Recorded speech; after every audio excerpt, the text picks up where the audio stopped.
This is Math Unmasked for Unit 7, Lesson 9. Today we are again working with understanding, solving, and graphing inequalities. So an inequality is when things are not equal. We use the symbols greater than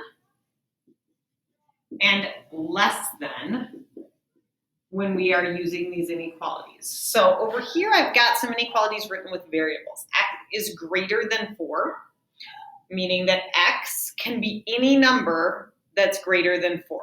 So some numbers that are greater than 4 would be like 5, it would be 6, it can go on quite high, 100, it can be infinite. We can also use numbers like, 4.5 or 8 1/4.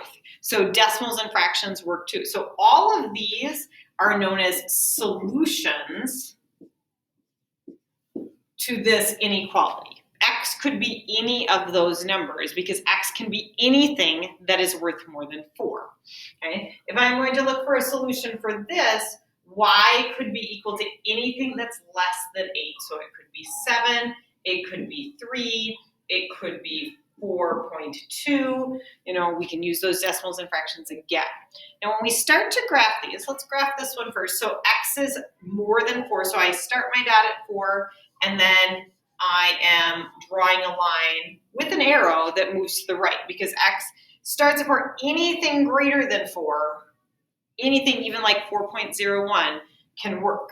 I'm going to go ahead and I'm going to use red to graph this one. So x is less than 8. I'm starting at 8, and since it's less than, I'm going to the left.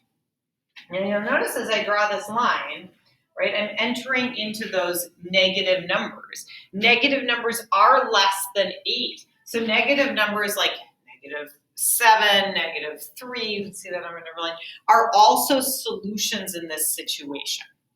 Okay, so on our homework tonight, we're asking you to come up with some solutions. We're asking you to draw a number line that would show that with that shading. Make sure your shading is clear and make sure we can tell where you're starting. If you wanted to use colored pencils to help you do that, you're more than welcome to.